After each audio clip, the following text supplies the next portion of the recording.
Hiwaga nga matipapakalo! Patis! Sabi ko sa Spain. Okay. Sabi niya, ba't lumayo ka pa? Dito lang sa Pilipinas yan. Sige, kwento. May pa, ano ka pa eh. Nakalat tayo sa Facebook ha? Pa Spain ka pa. Dito lang sa Pilipinas yan. Ito yung nangyari dito sa ating bansa.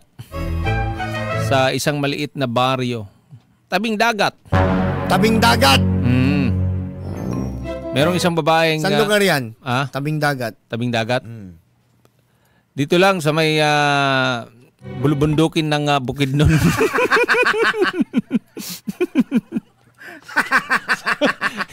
Bulubundukin ng Bukidnon. Paano nakaakyat yung tubig? Dagat na. Merong isang matandang babae. Aling Tisha. Si Aling Tisha ay kilala bilang kusinera. Mahusay magluto, Papa Jepoy. Anong specialty niya? Grabe yung mga ano niya, grabe grabe preparasyon dito, Papa Jepoy. Sikat siya magluto? Oo. Baga yung ano niya, yung luto niya hindi tinipid. Talagang ang daming mga recados. Anong specialty niya? Saan siya sumikat? Dito sa ano niya, yung mga anong dish luto niya. Lugaw.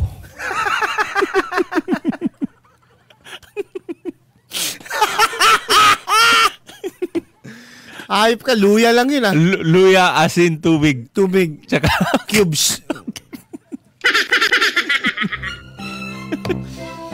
Mahusay siya magluto. Lalo na mga pagkaing may kakaibang alat at linamnam. Ngunit sa kabila ng ganyang galing, siya ay salat sa buhay at madalas na nagtitiis sa gutom. Isang araw nagkaroon ng matinding trahedya, Papa Jepoy. Kumbaga yung lugar na yon crisis, tagtuyot. Walang mahuli ang mga mangingisda. Alam mo itong mga mangingisda na to, pumesto kasi dun sa kagubatan. Nandun sila sa gubat. Walang isda doon. Walang isda. Sabi sa isa, try kaya natin sa baba. Namimingwit sila. Wala tayong mahuli 1 week na tayo dito doon kaya sa baba. Okay, walang mahuli ang mga mangingisda at ang mga tao sa baryo ay halos wala na makain. At dahil walang ibang makain, napilitan itong si Aling Tisha na tipunin ang mga tira-tirang maliliit na isda at ibinuro niya ito sa asin sa isang banga. At ang sabi niya, tiisin ko na lang ito. Baka sakaling maging masarap ito balang araw. Ani ni Aling Tisha habang pinipiga ang mga isda sa alat. Araw-araw niyang binabantayan ng banga kahit wala siyang kasiguraduhan kung ano ang kahihinatnan nito, Papa Jepoy. Makalipas ang ilang linggo, napansin ni Aling Tisha na lumalabas ang malinaw na likido mula sa pinaghalong isda at asin. Sa kabila ng amoy. Ano amoy? Ibang-iba yung amoy, medyo matapang. Maano sa ilong, masangsang. Iba yung amoy ng patis Oo. Nung tinikman niya, Papa Jepoy, aba, ang alat-alat. Pero, kumbaga kung konti lang yung tikman mo, ganun ang nangyari sa iyo, Papa Jepoy, kanina Kumbaga, natikman mo yung isang dakot na alat, hindi siya masarap. Pero pag pakonti-konti lang, masarap siya. Yun nga, parang pag konti lang yung tinikman mo, masarap pala.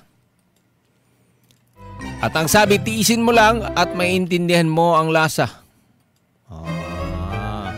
Yun yung sabi niya. Nang ipinatikim niya ito sa mga kapitbahay, lahat sila'y natuwa, Papa Jepoy. Kahit sa kaunting patak lamang ay nagpapasarap ng kanin at ulam. Inuulam mo rin to? Patis? Oo. Hindi ako mahilig sa maalat eh. Sa amin kasi yung ginamos. Yung ginamos kasi, yung ano nun, yung sabaw nun, parang yun din yun eh, yung sa patis. Halos same lang din. Okay, kumakain ako niyan. Lalay ko sa saba. Ginamos. Sa saba. Oo. Masarap yan, ulamin, Papa Jepoy, gigisa mo. Tapos? Ulamin mo. Mapaparami kanin mo doon. Oo. Oo. Ginamos. Ginamos. Kalame. Ayun, Papa Jepoy. Kumbaga yung mga kapitbahay niya, nasarapan sila. At mula noon, tuwing may nagtatanong kung ano ang tawag sa masarap na sausawan na iyon, ang sagot ng mga tao ay hindi pa nila alam. Tinanong nila sa Aling Tisha.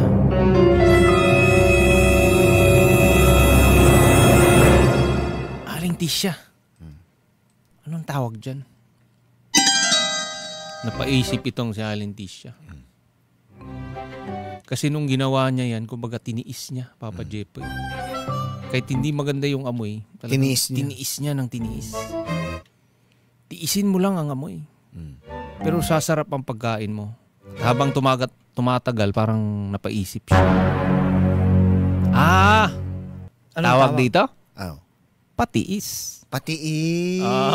Sabi niya. Patiis. Yan ay pinaikli ng mga tao at ni Aling Tisha. Kaya pala. Kasi nagtitiis ka. Nagtitiis ka sa amoy. Patiis. Patiis. Pero habang tinitikman mo siya, habang tumatagal, masarap naman pala. At simula noon, Papa Jepoy, patis. Nanggaling sa patiis, papunta sa pinaikling patis. At i-drawing mo na yung isda. Yung nilagay niya sa banga. At tingin nga. Nasaan na? Ito na yung isda na ginamit ni Tisha na tiniis niya. Patingin nga ng patis. Ito na, Papa Jepoy, ang patis. Anong isda yan? Ha? Anong isda yan? Bakit may dalang map?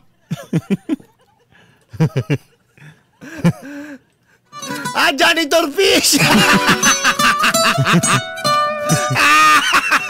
Anong isda yan? May dalang map, oh. May dalang... Yan yun, ginawa niyang patis. Oo. Maalat talaga yan, kasama yung map. Kasama yung map.